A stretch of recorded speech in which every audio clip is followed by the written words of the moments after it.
Hay un momento en el Evangelio, que voy a leer la versión que Lucas hace de ello, en el capítulo 9, cuando dice que Jesús estaba aparte con los discípulos, ¿no? Y le preguntan diciendo, él a los discípulos le pregunta a ellos diciendo, ¿quién dice la gente que soy yo, no? Y a esa pregunta responden de diferente manera. Hay algunos que dicen Juan el Bautista, hay otros que dicen que Elías, y otros que algún profeta de los antiguos, ¿no? Que ha resucitado. Y él les hace esta gran pregunta que nos hace también a nosotros, ¿no? ¿Y vosotros quién decís que soy yo? Y entonces responde Pedro su pregunta, ¿no? El Cristo de Dios. Pues vamos a orar para también que Dios nos muestre también claramente quién es Él y que podamos comprender mejor, ¿no? No solamente lo que la gente piensa de Él, sino lo que deberíamos nosotros pensar de Él. Vamos a hablar con Él, vamos a orar para empezar. Oh Dios, en esta tarde te damos gracias de que, Señor, podemos hacernos preguntas en un mundo que ignora, desprecia, Señor, que ningunea la realidad de tu Hijo amado, del Señor Jesucristo. Aquellos que le conocemos así y que le confesamos, Señor, nos gustaría, Señor, verle reconocido como merece. Sabemos que esa es tu tarea por la obra del Espíritu Santo, Señor, que este mundo finalmente se pueda rendir, reconocer ante la realidad de quién es el Señor Jesucristo, el Señor de cielos y tierra, aquel Señor al cual todos habrán de humillarse y confesar. Pero sobre todo que nosotros, Señor, esta tarde podamos tener una idea más clara de lo que otros piensan de Él, pero también de lo que nosotros debemos creer acerca de Él. Te lo pedimos, Señor, para que sea agradable, reconocible, Señor, que podamos verle como realmente es. Te lo pedimos en el nombre suyo, en el nombre de Jesús. Amén. Pues las diferentes ideas sobre Jesús tienen bastante historia, casi como vemos la propia vida de Jesús, ¿no? No se aclaraba a la propia gente que le rodeaba quién era Él. Por lo tanto, no nos ha de sorprender, no es que ha sido el tiempo que ha pasado tantos siglos, claro, desde entonces, que no sepamos ya quién es Él. La cuestión, como vemos, se plantea ya desde el principio, ya muchos no reconocían quién era Él. Por eso en el Nuevo Testamento, cuando uno lo lee, claro, le sorprende que haya tanta confusión entre gente que había conocido incluso a Jesús. Seguidores inmediatos, como vemos en el primer siglo, tienen que luchar constantemente sobre diferentes imágenes, visiones equivocadas de quién es Jesús, ¿no? Entonces, el error es tan antiguo como la historia del cristianismo. O sea, no nos ha de sorprender que haya confusión sobre la realidad de quién es el centro de esa fe que es Jesús, porque la hubo desde el principio. Los llamados evangelios apócrifos, por lo tanto, no es una decisión de la Iglesia para imponer su poder y autoridad en cierto momento, ¿no? La llegada del poder de Constantino, ¿no? Sobre el mundo del imperio romano, ¿no? Y el establecimiento del cristianismo como iglesia oficial, que decida, ¿no? Bueno, aquí hay ciertos relatos de Jesús que son ciertos y otros falsos, porque lo digo yo, ¿no? Y así establece ello. O porque el poder de los obispos se fuera cada vez haciendo más grande como príncipes de la Iglesia y decidieran por sí mismos, ¿no? Decidir qué es el verdadero cristianismo y qué no. La confusión estaba desde el principio, o sea, ellos no la crean ni la aclaran totalmente, ¿no? La realidad de lo apócrifo, digamos, de los acercamientos a Jesús, viene de grupos que hoy llamaríamos sectarios, que se van apartando del cristianismo original, ¿no? Básicamente, los más antiguos, que estamos hablando, pues, prácticamente del siglo II, ¿no? O sea, inmediatamente después ya de la vida de Jesús y sus apóstoles, son los que llamamos evangelios gnósticos, ¿no? Los gnósticos tienen una G antes de la N, ¿no? Porque viene una palabra griega que significa conocimiento. El conocimiento para los griegos no era una historia de cabeza, no era una cuestión intelectual simplemente, sino experimental. Entonces, los cultos gnósticos era un movimiento que buscaba una experiencia personal, ¿no? De la verdad, el tener un conocimiento por ti mismo, ¿no? Que realmente te llenara. Y esto, claro, tenía cierta relación para muchos con lo que Jesús decía y él hablaba. Él hablaba de que el Espíritu mismo te llevaría a experimentar y conocer quién es Él, ¿no? Que llevaría a a una realidad que no era solamente de cabeza, ¿no? Sino que era de tu vida, ¿no? Entonces el gnosticismo se ve muy atraído por el cristianismo y lo que hace, digamos, es convertirlo, ¿no?, a esa su propia visión del cristianismo. Entonces, los evangelios gnósticos nacen en una región concreta, a diferencia del resto del Nuevo Testamento, que se dispersa su origen, ¿no? Sabéis que cada carta se escribe desde un sitio, se escribe a un lado. Entonces, el Nuevo Testamento, el canon, la colección de libros que forman esa parte de la Biblia, se va conformando a lo largo de un tiempo, pero en una enorme dispersión, extensión de tiempo. Los evangelios apócrifos, sin embargo, de los que vamos a hablar, están todos muy concretamente en cierta región establecidos, ¿no? Y claramente de un grupo muy determinado, ¿no?, que vienen, que te hace sospechar, claro, de que sea su autenticidad la interpretación que ellos hacen. Esto era en Egipto, en la zona de Alejandría, había surgido una comunidad judía muy fuerte, ¿no?, que hablaba griego, básicamente, como el Nuevo Testamento, ¿no? Y esta comunidad judía estaba, lo que podríamos llamar, helenizada, adaptada a la cultura griega, y utilizaba no solamente el idioma, sino su forma de pensar. Entonces ellos adaptan el cristianismo a ese pensamiento griego, helenístico, que no encajan para ellos ciertas cosas de la enseñanza de Jesús, ¿no? Y sobre todo lo que es para ellos demasiado judío, demasiado del Antiguo Testamento. Entonces hacen como una purga, en primer lugar, de lo que para ellos es el canon del Nuevo Testamento. Los libros que les molestan son los que parecen más judíos, ¿no?, y se quedan con aquello que les parece más adaptable a la cultura griega. Pero hacen sus propios libros, ¿no? Entonces crean una serie de evangelios que buscan la autoridad de apóstoles para ello, y todos se llaman Evangelio de Tomás, Evangelios de apóstoles, que aparecen personajes en el Evangelio, que por supuesto no escribieron estos libros, porque fueron del siglo II, ¿no?, pero que quieren buscar su autoridad en ellos, ¿no? Los evangelios más conocidos hoy en día de esa colección que llamamos muy amplia de evangelios gnósticos son los que la historia del Código da Vinci puso popularidad, porque hay un origen, digamos, en esa novela, de que hay un papel, ¿no?, en estos evangelios particular para María, pero no María, la madre de Jesús, como los católicos adoran y sirven y reconocen, sino María Magdalena, ¿no? Ella era una figura que aparece, digamos, en dos de los textos de los evangelios gnósticos, y que para ellos podía significar un misterio, ¿no?, para los que leyeron la novela, del papel de la mujer en la historia del evangelio, ¿no?, qué papel podía tener no María, la madre de Jesús, sino María Magdalena en la relación con Jesús, ¿no?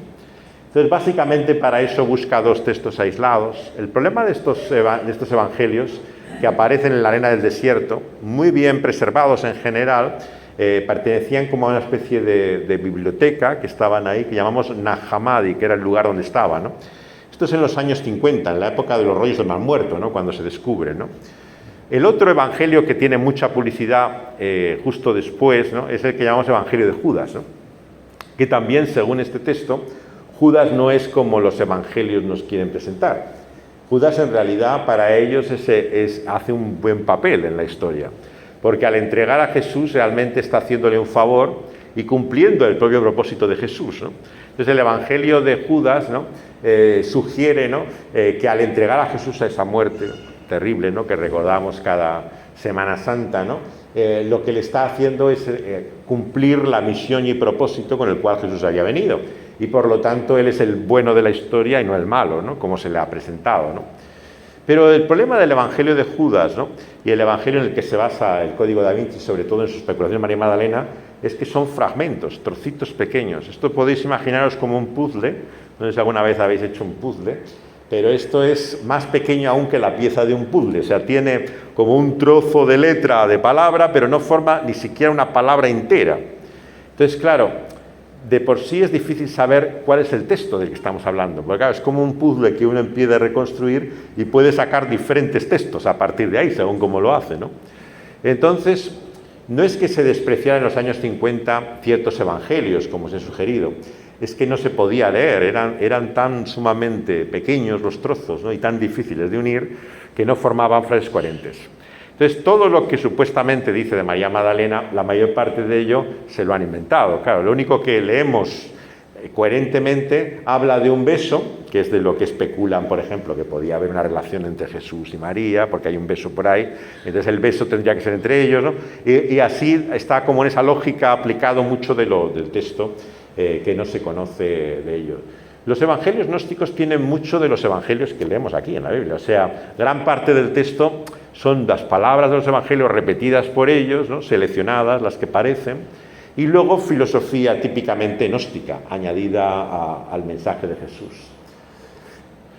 Lo primero que vamos a notar en todos estos textos a partir del siglo II es que hay varios puntos comunes que se repiten en toda la apócrifa, ¿no? Desde la antigua a la moderna. Uno de ellos, y es muy importante de esto, es la ausencia del relato central de los 4 evangelios que leemos en la Biblia, sobre la muerte, la agonía, la pasión de Jesús que lleva su cruz, ¿no? Y su resurrección. En estos evangelios Jesús es un maestro, es alguien que está enseñando cosas, pero el hecho de su muerte o lo que pudiera ocurrir después no les interesa. O sea, no tiene ninguna importancia para esos evangelios lo que es para nosotros muchas veces como cristianos es el corazón del evangelio, ¿no? Que es su cruz y su resurrección, ¿no? Esto va a ser común a toda la apócrifa moderna, ¿no? ¿Por qué? Aquí encontramos ya un punto común de estas historias extrañas sobre Jesús. Lo que les molesta, ¿no? Es lo que es realmente importante de los evangelios, que es el significado de su muerte y el hecho de su vuelta a la vida. Lo que quieren es un Jesús maestro que enseña de una forma como nadie ha enseñado, que tiene una filosofía, un pensamiento muy profundo. Esto es lo que les interesa, ¿no? Bueno, estos evangelios apócrifos gnósticos son los más antiguos, ¿no? Llegan desde el siglo II hasta el siglo IV, más o menos, ¿no? El periodo en que están escritos. Luego ya lo que encontramos son otro tipo de textos que se presentan como historias de la infancia de Jesús, ¿no? Los evangelios de la infancia, ¿no? Que son la mayor parte a partir del siglo IV, ¿no? Pero que llegan casi hasta la Edad Media, muchos de ellos, son historias que veis a veces en los cuadros. No sé si habéis visto alguna vez en un museo o os han enseñado en una clase de historia del arte, cuadros sobre Jesús que tienen cosas raras, ¿no? Que dices, bueno, pero ¿esto a qué se refiere, no? Que está Jesús como un niño haciendo milagritos, ¿no? Coge como un pájaro muerto y le da vida. Hay un obrero que se cae de una escalera y lo resucita, ¿no? Hace como cosas que dices, bueno, ¿esto dónde está en el Evangelio, no? Esto no lo he leído en ningún sitio, ¿no? Claro, esto viene de estos llamados evangelios de la infancia, que es un niño pequeñito, como yo de pequeño leía tebeos y había un personaje llamado Pitagorín, que tenía gafitas y era muy insoportable, ¿no? Un niño de estos así que iba de listillo y tal, ¿no? Y este es el Jesús de los evangelios, alguien que siempre tiene a todo respuesta, muy molesto, ¿no? Pero que tiene siempre muchos poderes, ¿no? Entonces hace milagros constantemente, ¿no? Es como una figura de Superman en la infancia. Si tuvieran algunos superhéroes y su relato de pequeño, esto sería el Jesús de los evangelios de la infancia. Entonces esto inspiró muchos cuadros, claro, literatura que se argesualía de estas historias, y que luego va a tener mucha importancia en lo que se llama la apócrifa moderna, que surge en el siglo XIX, ¿no? Que habla de unos años perdidos de Jesús, ¿no? O sea, la idea que tienen desde el principio es que el Evangelio te cuenta parte de la historia. O sea, ¿qué pasa? Jesús nace en Belén, vale, muy bien, cosa que dudan muchos hoy en día, pero bueno, ese es el relato del Evangelio, ¿no? Que ha nacido en Belén, ¿no? Luego vuelve a aparecer, ¿no? El relato de momentos de su visita al templo, ¿no? Lo que ocurre, ¿no? Cuando también él se pierde en el camino y tal, pero ya no vuelve a haber nada hasta el comienzo propiamente de lo que llamamos los cristianos su ministerio, ¿no? Su tarea antes de lo que va a ser su muerte, que son apenas 3 años en los cuales se desarrolla eso. Y entonces dice, bueno, ¿y qué pasó de los 30 años de vida? ¿Qué ocurre con los demás? O sea, ¿qué hizo él? ¿De qué era su vida? Entonces surge todo un mito muy importante, ¿no? En estas historias extrañas de Jesús, que nos han ocultado, engañado y escondido parte de la historia de Jesús, ¿no? Y lo que te cuentan los evangelios, esto va a ser muy importante para todos los que buscan una visión diferente de Jesús, es una pequeña parte de la verdadera historia de Jesús, ¿no? Entonces, claro, como te cuentan solo una pequeña parte, te falta el resto, ¿no? Y el resto ocurre en lo que llaman los años perdidos, ¿no? Y los años perdidos, esta expresión que viene del siglo XIX, es el periodo básicamente desde que él era niño y que aparece en el templo hasta que vuelve él, digamos, a aparecer en escena después de Juan el Bautista, que aparece como viniendo del desierto, literalmente, como le presentan muchos de estos textos, ¿no? Entre medio de esos textos de la infancia y la apócrifa moderna, siguen apareciendo evangelios de vez en cuando. El más importante para este relato de lo que estamos hablando es el Evangelio de Bernabé. El Evangelio de Bernabé es un texto capital para el Islam. Sabéis, algunos de vosotros, que Mahoma, ¿no?, recibe su profecía supuestamente del Corán, ¿no?, el siglo VI después de Cristo, o sea, mucho tiempo después de Jesús había. Pero claro, como la recibe tan tardíamente, él sabía tanto de judíos como de cristianos. Claro, él tenía mucha información que la refleja en el Corán, ¿no? Entonces, en el Corán aparecen muchas cosas de la Biblia, del Antiguo Testamento, ¿no?, hasta la historia de Abraham, básicamente, ¿no? Pero luego también aparece la figura de Jesús, ¿no?, con el nombre que recibe en el Corán, ¿no?, de Isa o Isasi, ¿no? Y entonces esta figura es como un profeta que aparece ahí y toma relatos de evangelios que conocemos, pero también sospechosamente de lo que parecen estos evangelios apócrifos. Pero sobre todo uno en concreto, es el Evangelio de Bernabé, que era un evangelio que parece que se difundió mucho entre estas clanes árabes y tribus en los cuales surge, digamos, el contexto del Islam. ¿Qué es lo característico de este evangelio que vemos luego en el Corán y que aparece también incluso en la apócrifa moderna? Nuevamente, la ausencia de la cruz. Jesús no muere realmente. O sea, lo que ocurre es, según la interpretación del Corán, no está claro. O sea, lo que el Corán habla acerca de la cruz, no se sabe si ha muerto el que lleva la cruz, Simón de Cirene, si ha muerto Judas por traidor en vez de Jesús, ¿no? Si es un ángel que ha tomado el lugar de Jesús y aparece en la cruz como si fuera encarnado, pero lo que tiene bien claro el Corán y toda esta tradición apócrifa es que realmente él no muere en la cruz. O sea, él realmente o sigue vivo y tiene otra vida, pero realmente no es la cruz su final, ¿no? Claro, esta resistencia a la cruz es común a todas estas historias extrañas de Jesús, ¿no? Jesús no puede morir, ¿no? Es como intentar salvarle a él mismo de su propia muerte a la que él quiere verse abocado, ¿no?, y rescatarle. Pero claro, hay muchas formas en que le salvan. O sea, bien porque hay como una intervención sobrenatural, alguien que toma su apariencia, una sustitución, le llaman en el Islam, la idea como que había un reemplazo ahí en la cruz y alguien apareció como si fuera Jesús allí, que puede ser angélico, porque en el Corán hay muchos ángeles siempre, ¿no?, por todas partes, ¿no? Pero o puede ser también alguna figura de la que aparece el Evangelio, no aclara mucho quién es. En el Evangelio de Bernabé aparece esto central y por lo tanto ya la resurrección no tiene sentido. Claro, pues si no ha muerto, ¿para qué va a volver a la vida, no? Surge una idea también, posteriormente a la Edad Media, de la reanimación, ¿no?, de que de alguna forma Jesús lo que hace es desfallecerse en todo caso, en el momento de ser muerto, y realmente no muere, sino que se desvanece y se recupera, bien en la tumba, que era como un medio donde podía, por el ambiente que había, reanimarse y volver a la vida, o bien porque hace un tratamiento especial a los seguidores o a alguien, que serían los perfumes ungüentos que aparecen en el relato de la resurrección del Evangelio.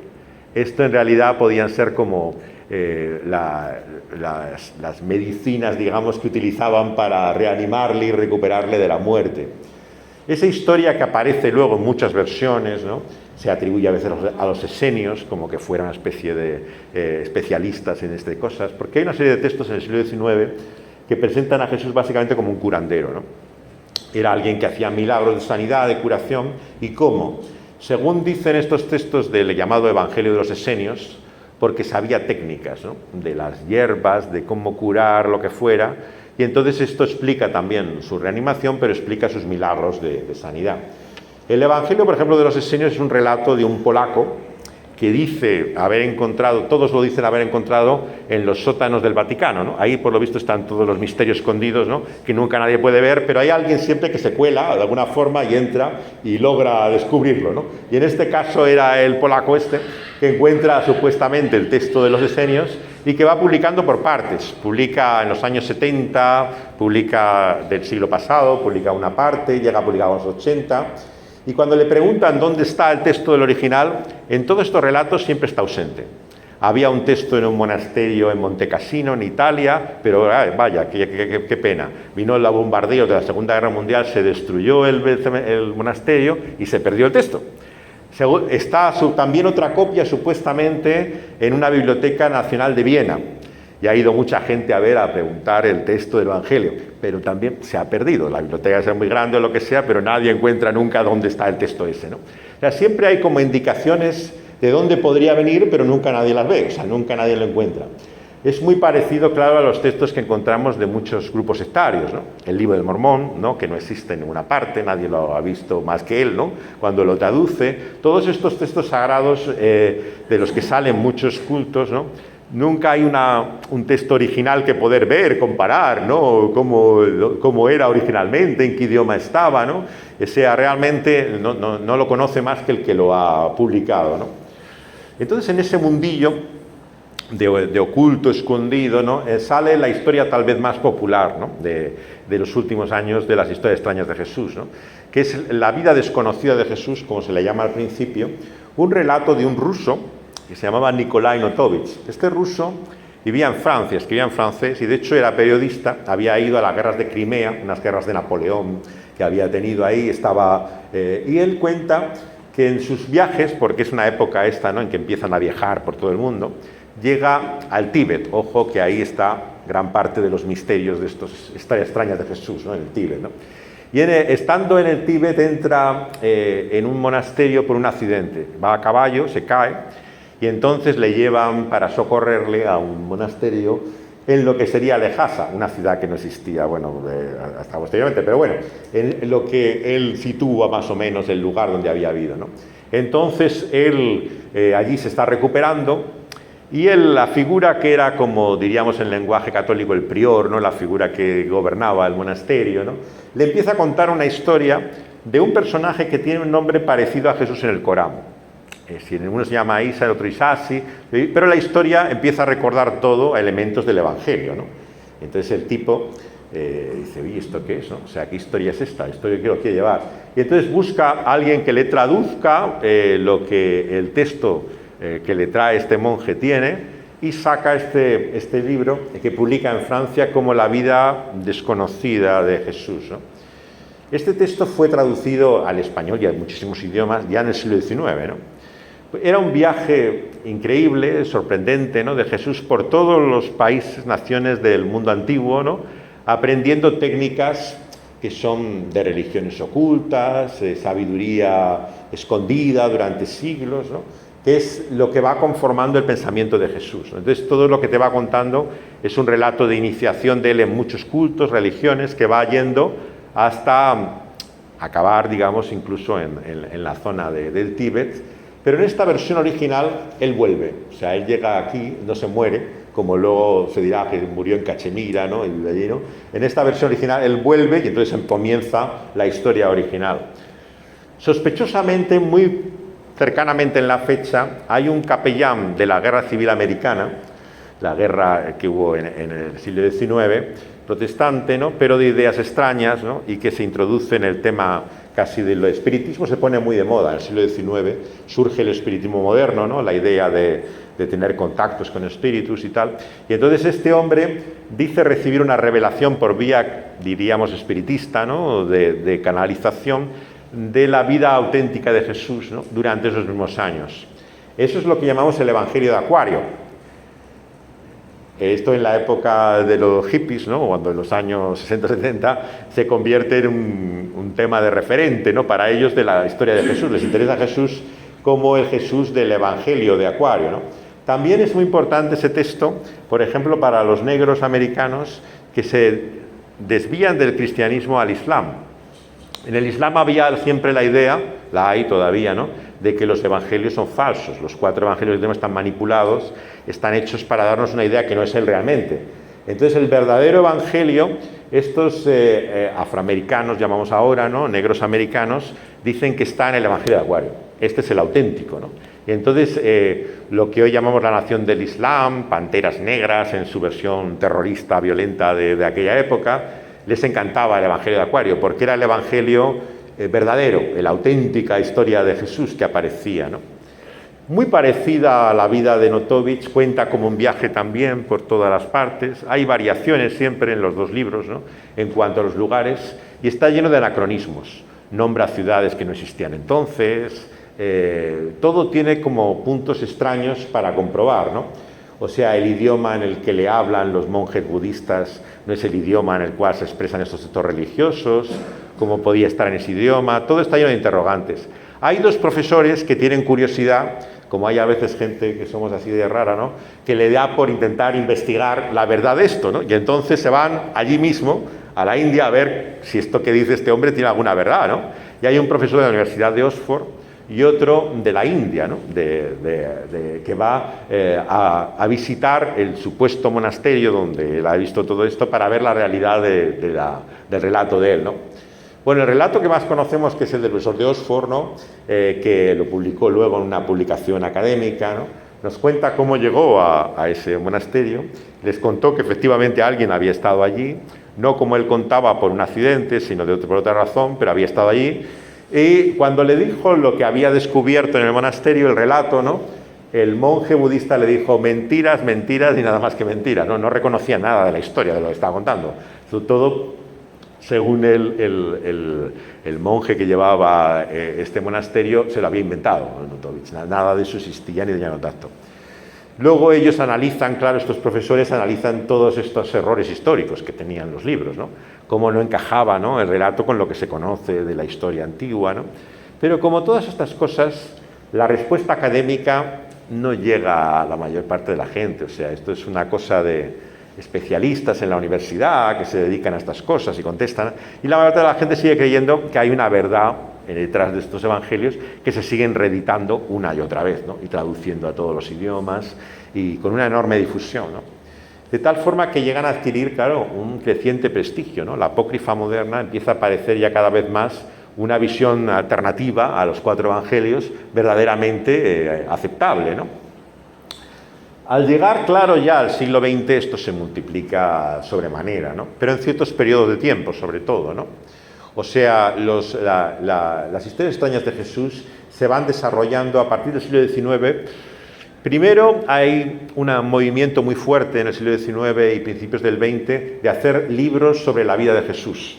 Esto era una obsesión que había en muchos escritores en contar su propia versión, ¿no?, de cómo les parecía que era Jesús.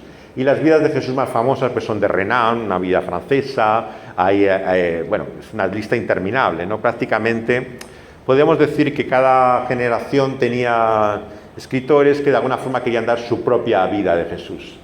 Claro, ¿qué te dicen eso del Jesús histórico, verdadero? No te dicen más que lo que ellos quieren pensar o imaginar que era Jesús. Claro, las vidas de Jesús tienen ese problema, que no son ni libros de investigación, son simplemente cómo le gusta pensar que sería Jesús a estas personas, ¿no?, a estos autores. Pero fueron muy populares, empezaron a publicarse bastantes vidas de Jesús, ¿no? Empieza a ver el resurgir de la arqueología, tenéis que daros cuenta que es muy tardío, ¿no? O sea, la arqueología moderna se desarrolla mucho a principios del siglo XX, realmente, pero anteriormente era muy precario lo que se conocía de la antigüedad. Entonces empieza a haber expectativas de que la arqueología te pueda descubrir algo revolucionario sobre lo que realmente era Jesús y su historia, ¿no? Claro, cuando Qumran aparece mismo, años 40, ¿no?, una historia de origen extraño, no se sabe muy bien cómo aparecieron estos famosos papiros. La versión oficial, sabéis que algunos que es un niño beduino que está tirando piedras a una cueva y de repente hace crack, toca con unas vasijas que rompe y descubre en la cueva, dentro de unas vasijas, todos estos documentos que llamamos los rollos del Mar Muerto. Claro, esta es la versión oficial. Claro, la historia nunca ha sido corroborada exactamente. Lo que ocurrió fue que un anticuario recibió estos textos vendidos de alguien que parecía que lo había robado, pero no se sabe muy bien de dónde llegaron o cómo llegaron a él. Pero fue el relato como se presentó, ¿no? Los rollos del Mar Muerto, claro, era un texto sorprendente en todos los sentidos. Primero porque era íntegro, a diferencia de estos evangelios que hablábamos de gnósticos, ¿no? Estos están completos, estos textos están en la mayor parte en rollos perfectamente conservados, ¿no?, y en buen estado, que gran parte de ellos son de la Biblia. O sea, hay una parte importante que es el Antiguo Testamento, fundamentalmente, textos completos, ¿no? El más famoso, que lo podéis ver en Jerusalén, en el Museo de la Biblia, es el de Isaías, ¿no? Y el de Isaías es muy famoso porque siempre se creía en la crítica de la Biblia, en el estudio histórico del siglo XIX, que Isaías era varios Isaías, que no había un Isaías solo, sino que había un Isaías, un Deutero Isaías y hasta un tercero Isaías, ¿no? ¿Por qué decían eso? Decían eso porque, claro, Isaías no podía profetizar que iba a nacer alguien a tantos siglos después o que iba a ocurrir esto. La profecía no existe, claro, o sea, tenía que saberlo de otra manera. Entonces, como no puede ser el Isaías de la historia de Israel, tiene que ser otro que pretende ser Isaías después, ¿no? Y entonces había todas estas teorías basadas en el contenido, ¿no? No porque hubiera textos diferentes, sino porque creían que tenía que haber diferentes autores para poder profetizar todo eso que Isaías cuenta, ¿no? Entonces el texto que aparece en Qumran desarma, ¿no? Totalmente destruye todas estas teorías que se habían hecho, porque era un texto completo de una época antigua que no daba lugar a todo ese proceso que decían que había estado, ¿no? Aparece todos los textos realmente, excepto Esther, que es el único que me parece que no aparece en el Antiguo Testamento, ¿no? Pero casi todo el canon antiguo. Luego hay un segundo tipo de textos que tienen que ver con las órdenes de esta comunidad, que parece que tenía los textos, que se les suele identificar con los esenios, ¿no? Que era un grupo que vivía en el desierto, pero también en la ciudad, que era como un grupo judío bastante místico, que se había apartado, según leemos en los textos del Mar Muerto, se habían apartado del culto en el templo por un sacerdote o sumo sacerdote, no sabemos, que se había enfrentado. Todo aparece con nombres que no son los nombres de ellos. Entonces, claro, enseguida daba mucha especulación, porque decían, bueno, ¿qué tiene que ver esto con la Biblia? O sea, tiene que tener algo que ver, porque claro, esto tiene relación con la época. Y entonces empiezan a identificar en muchos libros personajes de los rollos del Mar Muerto en la vida de la comunidad con historias de personajes del Nuevo Testamento, ¿no? Entonces, por ejemplo, el enfrentamiento de este sacerdote con las comunidades judías podía haber sido, ¿no?, Pablo contra Pedro. Que Pedro fuera el que estaba estableciendo el culto del cristianismo, Pablo se opone y sale fuera. Otro dice, no, es al revés, esto es otra cosa. O dice, no, es Santiago, es el hermano de Jesús el que está aquí metido, y el enfrentamiento que se produce. Bueno, puedes decir todo lo que quieras, ¿no? Pues no aparecen los nombres de ninguno de ellos, es son la identificación que se hace.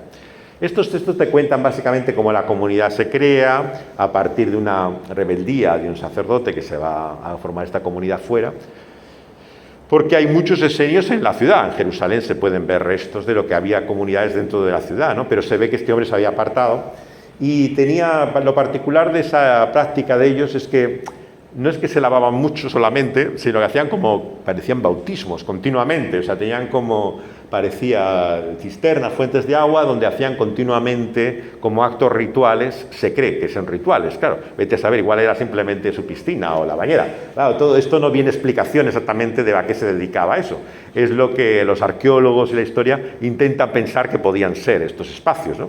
Entonces, como había tanto espacio para agua, tendría que haber algo. Pero claro, era muy atractivo, ¿por qué? Por la relación con Juan el Bautista. ¿De dónde viene Juan el Bautista? Claro, aquí se presenta en el Evangelio de repente un profeta, en la época justo antes de Jesús, cuando no había profetas durante siglos, y este hombre viene del desierto, pero ¿de dónde ha salido, no? ¿Qué es, no? Claro, los esenios, está claro. O sea, este tipo venía de la comunidad, había hecho todo esto con el agua siempre de bautismos, y esto hace, claro, el bautismo de Juan es el bautismo que hacían este grupo, ¿no? Entonces, a partir de ahí empiezan a entrar en especulaciones semejantes, ¿no? Intentando conciliar cosas del Evangelio con el relato de los ríos Mar Muerto. En el otro capítulo, sección de libros, lo que encontramos son muchas visiones del futuro, ¿no? Como escatológicas. Va a haber una guerra final, un enfrentamiento entre la luz, las tinieblas, todo un fin del mundo descrito, ¿no? Y sobre esto hay también toda una serie de textos, ¿no?, que hablan de cómo va a ser inminente, ¿no?, la destrucción, el final, el juicio, todo, y va a ser vindicado esta comunidad, y Jerusalén va a caer bajo el juicio de Dios, el templo se va a ver como falso, y va a ser vindicado el maestro que ha fundado la comunidad y todo lo que hay, ¿no? Claro, lo que no encuentras en ninguno de estos textos, ¿no?, ni en los del Antiguo Testamento, ni en los de la comunidad, ni en los del futuro escatológico, es nada sobre Jesús. Jesús ni se menciona, ni se habla de él, no existe en la historia, ¿no? Entonces, claro, todos los relatos que se han hecho sobre los rollos del Mar Muerto, relacionándolos con Jesús, parten de una completa especulación. Jesús no aparece en los rollos del Mar Muerto en ningún momento. ¿Qué ocurre? que tardan mucho tiempo en publicarlos, ¿no? Los rollos del Mar Muerto se aparecen en los años 48, más o menos, empieza a circular la idea de que estos textos, y se crea una comisión de estudiosos de diferentes países para investigar el contenido, publicarlo y darlo a conocer, ¿no? Lo que eran los rollos del Mar Muerto. Claro, como en todos los experimentos de este estilo, ¿no? De juntar gente de diferentes sitios, ¿no? Había una serie de problemas prácticos. Primero eran profesores de universidades que estaban haciendo su propia actividad. Entonces, claro, les pedían hacer algo extra a lo que hacían. Entonces iban lentísimo, pasaban 10 años, 20 años y seguían sin publicar la parte, porque no tenía mucho tiempo, ¿no? Durante todo ese tiempo su vida cambiaba, ¿no? Y entonces encontramos que muchos de los miembros de la comisión llamada de Qumran empiezan a tener problemas de todo tipo, ¿no? El americano Stragner se convierte en un alcohólico, se divorcia, empieza a tener problemas personales y empieza a haber conflictos en otros. Y hay otro, curiosamente, que viene toda la época de los hippies, ¿no? Del experimento con las drogas, y le da también por acercarse, como muchos académicos, a la contracultura, y llega a publicar un artículo, ¿no? En la revista Time diciendo que en realidad Jesús en los rollos del Mar Muerto es un hongo alucinógeno. Algo que tomaba en la comunidad y estaban tan colgados, ¿no? Que realmente tenían una experiencia realmente psicodélica, ¿no? Y entonces esto es lo que aparece de Jesús en los rollos del Mar Muerto, ¿no? Que era realmente la droga última que habían encontrado, ¿no? Bueno, este hombre era un erudito, era un profesor de verdad, había perdido la cabeza. Claro, este es el problema que muchas veces tienes, ¿no? Claro, tienen su historial, es como cuando ves un vídeo de YouTube, ¿no? El profesor que ha trabajado con el Nobel y tal, y niega todo esto que la ciencia está diciendo. Y claro, luego a lo mejor el profesor es que ha acabado mal de la cabeza porque, por cualquier razón, claro. El historial era cierto, pero la realidad de lo que estaba en su sano juicio era cuestionable, visto todo lo que decía, ¿no? Y todo lo que era su experiencia real, ¿no? Finalmente, sabéis que se publicaron, ¿no? Después ya de muchos años, ¿no? En los años 80 empiezan a publicarse, ¿no? Finalmente los textos, y claro, no hay nada de Jesús en todo ello, era todo una especulación que había, ¿no? Entonces va buscándose nuevamente otros focos de los cuales pudiera salir, ¿no? Un descubrimiento de él, ¿no? Las supuestas tumbas de Jesús, ¿no? Empiezan a aparecer individuos que dicen, ¿no? He encontrado el sarcófago de Am llamado Jesús. Claro, Jesús sabéis que era un nombre tan normal en la Biblia como llamarse José y María en cualquier país de tradición católica, ¿no? O sea, nos llamamos así como casi el 85% de la población. O sea, que llamarse Jesús no tenía nada de particular. Y ser hijo de José y María tampoco era nada excepcional. Entonces, claro, una tumba que viniera Jesús, hijo de José y María, no decía absolutamente nada. Pero claro, para el mundo era el gran descubrimiento. Porque claro, la tumba tenía restos humanos. Quiere decir que, por lo tanto, la historia de la resurrección era basada en un gran engaño, porque realmente había quedado muerto ahí en la tumba y se lo habían inventado. Claro, estas historias nos llevan ya al principio, volviendo al inicio, a la Biblia misma. Fijaos que la primera teoría conspiratoria, si la queremos llamar así, o sea, ya parte de los romanos, ¿no? O sea, cuando le dicen que ha resucitado Jesús, ¿qué dice que digan a los soldados, no? Se han llevado el cuerpo. Claro, esta es la explicación. Se han robado el cuerpo y por eso dicen ahora que ha resucitado, ¿no?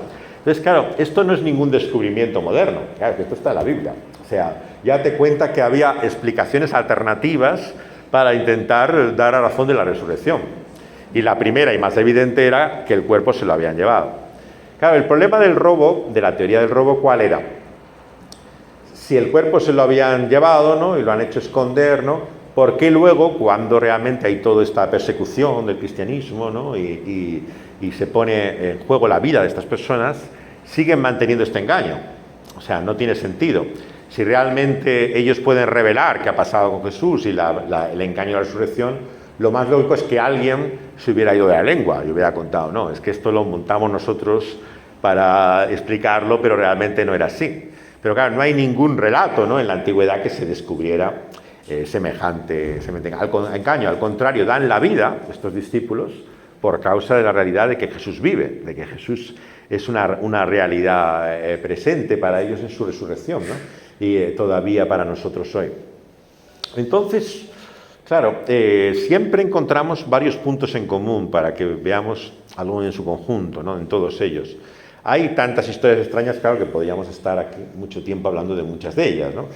Algunas populares, otras menos, ¿no? Generalmente difundidas por libros, como podéis ver, pero hoy en día, claro, mucho por películas, ¿no? Incluso documentales que han hecho, La tumba de Jesús, o un documental, por supuesto, sobre algo. Muchas cosas que podéis encontrar en las redes, ¿no? De supuestos descubrimientos sobre Jesús o teorías que tienen particulares de cada uno de ellos. Pero ¿qué es lo que tienen en común todas estas historias extrañas, ¿no? Exactamente lo que el apóstol Pablo luego nos escribe hablando a los corintios sobre la cruz de Cristo. Nos dice que predicar como él hace la cruz de Cristo tiene un doble efecto, ¿no? Para aquellos que le escuchan en el mundo del Nuevo Testamento. Para algunos dicen, es una locura, esto no tiene sentido. O sea, ¿qué sentido tiene un mensaje de que Dios ha venido al mundo en la persona de Jesús, ¿no? Y acaba muriendo en una cruz? O sea, esto no es un fracaso, eso no es ningún tipo de triunfo, ¿no? Entonces, hay para muchos de los oyentes del Evangelio, entonces, como hoy, la historia del cristianismo y de Jesús en concreto es la historia simplemente de alguien maravilloso que tenía ideas geniales, ¿no? Que era realmente una buena persona, pero es que realmente no le entendieron, no le comprendieron, ¿no? Pero realmente la historia de la cruz, ¿no? Central en el Evangelio desaparece totalmente, ¿no? En todo caso es una muerte circunstancial, pero que no explica realmente la realidad de él. Pero la mayor parte no reconoce siquiera la muerte de Jesús. Claro, esto es muy interesante en el relato mismo del Evangelio, la insistencia que tienen algunos de los evangelistas en decir que esto ocurrió a la luz del día, ¿no? Que realmente él murió en la cruz, ¿no? Lo veis incluso en el credo apostólico, la confesión más conocida, antigua de la Iglesia, ¿no? Dice realmente la realidad de su muerte, ¿no? Pero ¿qué dice además? Fue sepultado. No sé si habéis pensado alguna vez qué importancia tiene esto, ¿no? ¿Por qué está en el credo de los apóstoles que fue sepultado? Hombre, ya, se entiende que se murió, en algún sitio pondrían el cuerpo, ¿no? O sea, entiendes la muerte y la resurrección, pero ¿por qué el sepulcro? ¿Qué importancia tiene su sepulcro salvíficamente? ¿Qué ha significado la tumba de Jesús para nosotros? Claro, lo que significaba para todos aquellos que formulaban así su fe era la realidad de su muerte, que él realmente murió de verdad, que no fue una muerte aparente, ¿no? Que no fue algo que les pareció que se moría, pero no se moría, o que murió alguien y no sabían quién era el que había muerto, sino que realmente es Jesús el que muere y el que es puesto en la tumba, ¿no? Entonces, la negación de la muerte de Jesús común a todas estas historias extrañas de Jesús, ¿no? Es tremendamente sospechosa, ¿no? Tan sospechosa, claro, porque está negando lo que es el corazón mismo de la fe. ¿Por qué? Porque es un escándalo. El apóstol Pablo dice a los corintios que si nos molesta, ¿no?, esa predicación que él hacía y el Nuevo Testamento nos hace de Cristo crucificado, ¿no?, es porque de alguna forma nos ofende. ¿Por qué te ofende la predicación de la cruz, no? Te ofende en primer lugar porque te humilla. O sea, el mundo antiguo podía reconocer una sabiduría profunda, ¿no? Una filosofía tan grande que tendrías que iniciarte, profundizar en ella, pero una muerte de alguien, eso ¿qué sabiduría tiene la muerte de alguien? O sea, eso no es sabiduría. Entonces, la sabiduría de la cruz de la que habla aquí el apóstol en 1 Corintios era invisible para la mayor parte de la inteligencia del mundo antiguo. ¿Dónde está ahí la sabiduría? ¿Qué sabiduría tiene el que alguien se muera? No tiene ninguna sabiduría, no veía ningún tipo de realidad, ¿no? Entonces el apóstol Pablo, ¿no?, nos muestra aquí cómo Dios mismo tiene un propósito, ¿no? Versículo 19, y cita el Antiguo Testamento. Está escrito: destruiré la sabiduría de los sabios. Y empieza a desarrollar al principio de esta epístola cómo estaba en el propio plan de Dios, ¿no?, el mostrar su mayor sabiduría en algo que sería locura para el mundo, algo que despreciarían, rechazarían, porque de esta forma, ¿no?, Dios quería acabar, ¿no?, con la supuesta inteligencia del mundo, ¿no? Su supuesta gran mente para entender las cosas. Le mostraría por la cruz la inutilidad de esa su inteligencia para comprender el sentido mismo de Dios, ¿no?, y de su propósito, ¿no? Desecha el entendimiento de los entendidos, ¿no?, citando al Antiguo Testamento. Es como que realmente te mostrara, ¿no?, que el propósito de Dios era hacer objeto de escarnio, ¿no?, de burla a los ojos del mundo, lo que para él era más preciado, más maravilloso. No por una tragedia terrible, ¿no?, de la historia, que la gente no lo entendiera, que tristemente fuera malentendido, sino porque Dios lo quería. Dios quiso, digamos, en su propio propósito, ¿no?, el mostrar esa verdad no escondida o oculta, que nadie lo supiera hasta que tú lo redescubres, ¿no?, sino mostrándolo como algo despreciable para el mundo, algo que no tiene valor, que no reconocen su importancia, ¿no? Y dice Pablo, ¿dónde está el sabio? ¿Dónde está el escriba, el estudioso? ¿Dónde está el disputador de este siglo? ¿No ha enloquecido Dios la sabiduría de este mundo? Dice el versículo 20 de 1 Corintios 1. Claro, si no tenemos más peces gordos de inteligencia de este mundo, ¿no?, en la Iglesia, ¿no?, si no tenemos a los mayores filósofos, a los más grandes profesores y pensadores de este mundo, es sencillamente porque Dios así lo ha querido. Claro, lo podemos lamentar y decir, no, qué pena, ¿no? O sea, si tuviéramos gente realmente inteligente, ¿no?, que pudiera esto defenderlo en la esfera del mundo del conocimiento, pudiera hacer la presentación realmente que yo no puedo hacer, ¿no?, en mi torpeza, en mi desconocimiento, yo no soy capaz de poder presentar esto. ¿Por qué Dios no quiere que tengamos gente que brillantemente en un debate te diga esto es la verdad contundente y te dé argumentos incontestables, ¿no?, que la gente ya, ante esas evidencias, no haya otro veredicto que decir amén, ¿no? O sea, porque esto es así. Y lo que el apóstol te está diciendo es algo que te choca, ¿no?, te molesta, te ofende, ¿no?, en cierta forma, ¿no?, que es que así Dios lo ha querido. O sea, Dios ha querido precisamente mostrar su gran verdad, ¿no?, para que sea despreciada por gente que es la gente inteligente, la gente sabia, que considere que no es nada el mundo. En palabras de Jesús, claro, la maravillosa expresión del Evangelio del Señor Jesucristo, ¿no?, te alabo, Padre, ¿no?, porque has escondido estas cosas, ¿no?, los sabios de este mundo, y las has mostrado a los niños, ¿no?, a los que no cuentan, ¿no?, a los que son el cero a la izquierda, a los que son ninguneados de este mundo, a esto les has mostrado tu reino. Y a ellos les pertenece, todas las expresiones de Jesús, ¿no? El reino de Dios es de los niños, ¿no?, es de aquellos que no cuentan. O sea, todo está apuntando, digamos, a este sentido de que luego la enseñanza apostólica te elabora, ¿no?, y muestra, ¿no?, la realidad de que había un propósito de Dios por el cual los sabios de este mundo siguen sin descubrir muchas veces la verdad del cristianismo, ¿no?, de quién es Jesús, sencillamente porque Dios así lo ha querido. Ha querido que la gente que no tiene cabeza, que gente que es torpe, que gente que no tiene ni la inteligencia, sea causa de adoración de su Hijo mayor que lo son los que realmente querríamos que en este mundo le reconocieran, ¿no? Y dice, puesto que la sabiduría de Dios, el mundo no ha conocido a Dios, mediante esa sabiduría, ha agradado a Dios, ¿no?, salvar a los creyentes, ¿no?, por la locura de la predicación. ¿Y cuál es la predicación? Los judíos piden señales, ¿no?, y los griegos buscan sabiduría. Entonces hay algunos que ciertamente, como vemos, buscan el pensamiento profundo de la verdad de Jesús, que ha estado hasta ahora poco reflejada en esa inteligencia que ellos te lo muestran, ¿no? Pero otros que buscan lo que aquí llama señales, ¿no? Las señales sabéis que son los milagros, ¿no?, las evidencias sobrenaturales que hacía Jesús mismo apuntando a quién era Él, ¿no?, los que hacen los apóstoles, ¿no?, para mostrar quién es Jesús, ¿no?, y hacen milagros, señales. Entonces sabéis que hay siempre otra forma también de intentar buscar la verdad de Jesús, que es ese camino y esa senda que llamaríamos, despectivamente, claro, con perdón, milagrera. O sea, que piensa, si vemos grandes milagros, ahí está la realidad de quién es Jesús. Claro, Jesús hace milagros en el Evangelio. No podemos decir que no hacía mil señales, ¿no?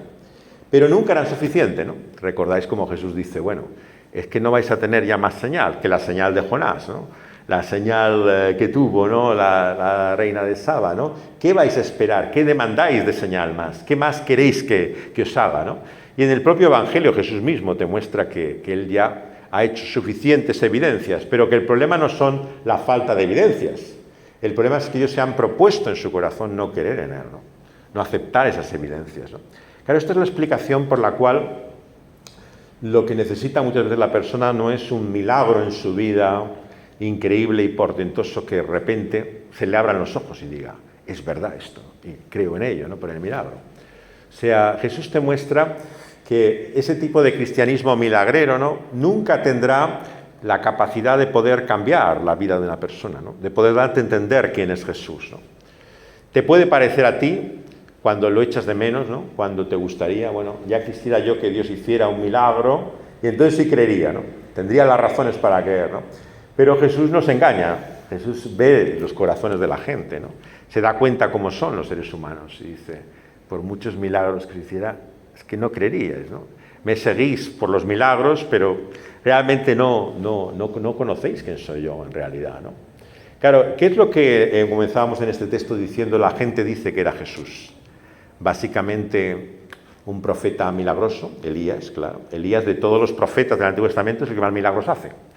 Hay profetas que no hacen apenas nada, ¿no? Al contrario, lo que hacen es padecen el rechazo de todos, profetizan, claro, sobrenaturalmente, de una forma milagrosa, pero no hacen todo lo que hace Elías, ¿no? Elías hace grandes portentos y milagros, ¿no? Y claro, muchos judíos por eso admiraban a Elías, ¿no? Moisés era la ley y Elías era el poder sobrenatural, ¿no? Que es los dos grandes figuras del Antiguo Testamento, ¿no? Para los judíos, ¿no? Y claro, el problema es que Jesús no es ninguno de ellos, ¿no? Ni Jesús es la sabiduría de Moisés, ¿no? No es el conocimiento que revela la ley de Dios en su profundidad, ni son los milagros de Elías frente a los falsos profetas, ¿no? No hace las señales que esperan que haría Elías, ¿no? Y muchos se preguntan si pudiera ser, ojalá, quizá que sea, o Elías, ¿no? O ese profeta que habría de venir, ¿no? Pero nosotros predicamos, dice finalmente el apóstol, a Cristo, pero a Cristo crucificado. Para los judíos ciertamente un tropezadero, pero para los gentiles locura. Pero para los llamados, así los que son judíos como los que son griegos, Cristo es el poder de Dios y la sabiduría de Dios. Entonces, en definitiva, tenemos que darnos cuenta que el verdadero Jesús, ¿no? El que estas historias extrañas nunca te quieren realmente mostrar, ¿no? Es el que está mostrado en esa cruz en la cual Él muere. En Cristo crucificado está el enigma de Jesús. Si te parece que lo que te produce es interrogantes la figura de Jesús, tienes que hacerte siempre esa pregunta. ¿Por qué murió Jesús? ¿Por qué Jesús está en una cruz en el centro de los evangelios? ¿Qué tiene de especial el hecho de su muerte? Entonces, el mensaje del evangelio predicado por los apóstoles te dice que mirando a Cristo crucificado, ¿no? Entiendes realmente lo que es la verdadera sabiduría y el verdadero poder, ¿no? Y esto, tristemente, claro, para la mayoría no les dice nada, ¿no? No comprenden dónde está esa maravilla y ese deseo de la cruz. Y entonces, ¿qué reflexión final nos hace el apóstol? Y con esto acabamos. Dice, lo insensato de Dios, sin embargo, es más sabio que los hombres. Lo que parece una locura y absurdo para el mundo, ¿no? Sin embargo, es la verdad, ¿no? La verdad eterna, ¿no? La auténtica sabiduría de Dios, ¿no? Lo que es débil de Dios, ¿no? Es más fuerte que los hombres, ¿no? Claro, la cruz, en definitiva, te dice el apóstol aquí, ¿qué es? Es una muestra de debilidad. Claro, los judíos admiraban en los libros apócrifos del Antiguo Testamento, que no hablan de Jesús, sino que hablan de la historia de los judíos, ¿no? O de profecías sobre lo que pasará. Son los llamados libros apócrifos, ¿no? Que hay entre los dos testamentos, ¿no? Esta literatura entre los dos testamentos es la que encontráis algunos de ellos en las Biblias católicas, ¿no? Las Biblias católicas tienen algunos libros apócrifos, pero hay otros más, ¿no? Que no están en las Biblias católicas, ¿no? ¿Qué aparecen en estos libros de historia, los que tratan, digamos, hechos concretos que no son profecías o cosas del futuro, ¿no? Lo que te hablan son de los héroes judíos, ¿no? Los macabeos. Esos están en la Biblia católica, los podéis leer la historia, ¿no? ¿Qué eran los macabeos? Bueno, los macabeos era impresionante. Era gente que cuando les perseguían, ¿no? A estos judíos decían, córtame los brazos, ¿no? Yo me presento en sacrificio. Eran gente valiente, ¿no? Que se enfrentaba a la muerte, al martirio, con un valor extraordinario. ¿Cómo te describe el Evangelio la muerte de Jesús, ¿no? Exactamente lo contrario. Comienza desde el principio, desde su apresamiento, ¿no? Como vemos en Getsemaní, angustiado sobremanera, ¿no? Es la hora de las tinieblas. Está literalmente como sudando sangre. Está temblando. Padre, si es posible, que pase de mí esta copa, ¿no? Es un cuadro vergonzoso comparado con los héroes macabeos. Los macabeos iban con valor, era gente valiente. Jesús aparece como un hombre débil. Cuando afligido, ¿no?, golpeado, le llevan a esa cruz, en vez de maldecir a la gente, en vez de mostrar realmente su rabia o su justicia, todo lo contrario, ¿no? Es como una oveja llevada al matadero, la profecía de Isaías. Es como alguien que se presenta, se entrega a la muerte sin hacer resistencia, ¿no? Entonces, esa muestra de debilidad era despreciable para el judío, ¿no? O sea, ¿qué hay de admirable en esa cruz? O sea, no hay nada de admirable, ¿no? Es un personaje que se entrega a la muerte sin resistencia, que no muestra ningún valor. ¿Qué admiran hoy los judíos? Habéis oído, por ejemplo, hablar de Masada, ¿no? Se refugian en esa enorme fortaleza natural, ¿no?, donde estaban acosados por los romanos, ¿no? Y ahí hacen esa resistencia que diríamos numantina, ¿no?, en nuestro lenguaje español, ¿no? Acosados, totalmente asediados, ¿no? Y los soldados romanos, los soldados israelíes todavía hoy, ¿no?, van a hacer su juramento y todo eso a Masada, porque es como el símbolo del valor del soldado israelí, ¿no? Yo voy a dar mi vida como los resistentes de Masada, ¿no? Alguien que hasta el final, ¿no?, se resistió a los romanos, ¿no?, en aquel asedio terrible, ¿no?, en que mueren todos ellos, ¿no? O sea, esto es lo que admiraba el judío, ¿no?, entonces como hoy, ¿no? La fuerza, ¿no?, la demostración, ¿no?, de este valor tenemos, ¿no?, y esta fuerza tenemos para mostrarnos. Pero ¿dónde está la fuerza y el valor de Jesús, ¿no?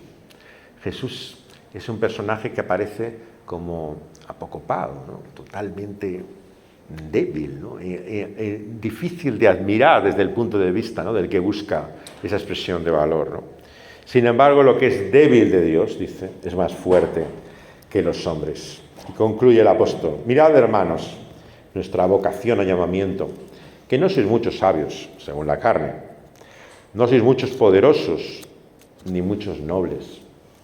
Si sencillamente en la Iglesia o en el cristianismo no tenemos las mayores inteligencias del mundo, ¿no? Si todos los premios Nobel no son cristianos, ni la gente de mayor sabiduría, ¿no?, se rinde a los pies de Cristo, ¿no? No es casualidad, nos está diciendo el apóstol Pablo. Es la realidad de lo que Dios ha querido, ¿no? Dice: no sois muchos sabios según la carne, humanamente, no sois muchos poderosos, ¿no? Ya quisiéramos tener aquí, ¿no?, a los gobernantes del cabildo y de la nación y de todo este mundo, ¿no?, sirviendo a Jesús y adorándole mañana en las iglesias, diciendo: no hay nadie como Cristo Jesús, y que todo el mundo y el poder reconocido se volviera a Él. Pero es sencillamente porque Dios no lo ha querido. No sois muchos poderosos. Puede haber algunos, claro, como decía una aristócrata inglesa en la época de los avivamientos, ¿no?, que era salva por la excepción de Pablo, ¿no?, de que había alguno que sí, que era poderoso y que tenía sabiduría y se salvaba. No quiere decir que hay que ser idiota para poder ser cristiano, ¿no?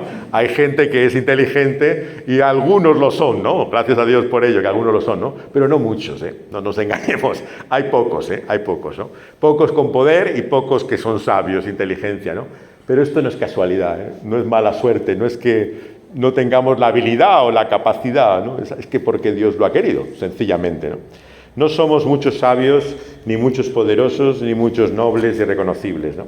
Pero Dios, lo necio del mundo, ¿no?, ha escogido. ¿Para qué? Para avergonzar a los sabios, ¿no? Lo débil del mundo, Él ha escogido, ¿no?, para avergonzar a lo fuerte. Lo vil, lo despreciable, lo que es la basura, lo que no cuenta. Esto, lo menospreciado, es lo que Dios ha escogido. Lo que no es, para deshacer lo que es, ¿no? Así que, ¿a fin de qué? ¿Cuál es el propósito? ¿Para qué? Concluye el apóstol, versículo 29, para que nadie se jacte en su presencia y diga: yo soy lo que soy porque fui tan listo que cuando examiné las evidencias de Jesús dijo: esto son tonterías lo que me han dicho. Yo que soy listo y descubro la verdad, esta es la verdad porque mi inteligencia lo dice, la razón te muestra la verdad del cristianismo. Te está diciendo el apóstol: cuidado, cuidado, porque si te envaneces por tu inteligencia, si crees que es por tu sabiduría, por tu enorme perspicacia que has descubierto la verdad de esto, no tienes la menor idea de que es Dios el que te ha escogido. No eres tú el que le has elegido, no eres tú el que has sido tan listo que otros y decir: mira, yo no soy como tú, yo me he dado cuenta de la verdad de esto y por eso estoy en este camino. No, es Dios el que te ha escogido, el que te ha elegido. y no eres ni lo más sabio ni lo más fuerte, pero porque Dios lo ha querido, para que ninguno se jacte de su presencia. Para el mundo seguirán siendo débiles nuestros argumentos, y todo esto que he dicho hoy le parecerá relativo. Habrá que examinarlo, veremos si esto es así como tú dices, ¿no? Despreciará la sabiduría de Dios y lo que de Él nos muestra su palabra. Pero sin embargo, el propósito de Dios, ¿no?, ha hecho que los que sí lo reconocemos, los que nos rendimos ante Jesús, ¿no?, los que le adoramos y le servimos, ¿no?, es porque el Señor así ha querido mostrarnos, ¿no?, que es Él el digno de adoración, el digno de admiración, el que realmente merece todo nuestro reconocimiento y no nosotros. Y por eso dice, estáis vosotros, ¿no?, en Cristo Jesús, siendo hechos por Dios sabiduría, justificación, santificación y redención. Por Él, el que ha sido hecho esto, para que, como está escrito, el que se gloría en el Señor. Así que ciertamente el Jesús del que podemos seguir hablando, el Jesús del que creemos, el que se predica, ¿no?, en esta iglesia, este púlpito, será el Jesús que a la luz de la palabra de Dios es la verdadera sabiduría, es el auténtico poder de Él, el único que nos justifica. La única aceptación que tenemos delante de Dios es la que Cristo es para nosotros. El único, incluso, fijaos, que nos santifica. Ciertamente que todos tenemos pecados, incoherencias, imperfecciones, ¿no? Pero aquí no venimos a decir lo santo que soy yo, sino lo santo que es Cristo Jesús, ¿no? Es Él nuestra santificación, no nosotros, ¿no? Y igual que Él es nuestra sabiduría, Él es nuestro poder, Él es también finalmente nuestra redención, nuestra salvación. Porque finalmente un día esperamos, ¿no?, que cuando al final de nuestra vida nos enfrentemos, ¿no?, a la realidad de lo que somos, haya esperanza para nosotros, ¿no? Porque Él ha pagado el precio, ¿no? En esa cruz Él nos ha rescatado, porque Él ha saldado la deuda, no hay nada pendiente, está toda completamente cumplida y satisfecha esa deuda, de tal forma que en Cristo Jesús no hay nada que nos falte, tenemos todo lo que necesitamos. Y dice por eso que así se cumplirá lo que está escrito. El que se gloríe en el Señor y no en Él. Pues que podamos nosotros también encontrar en Él nuestra admiración.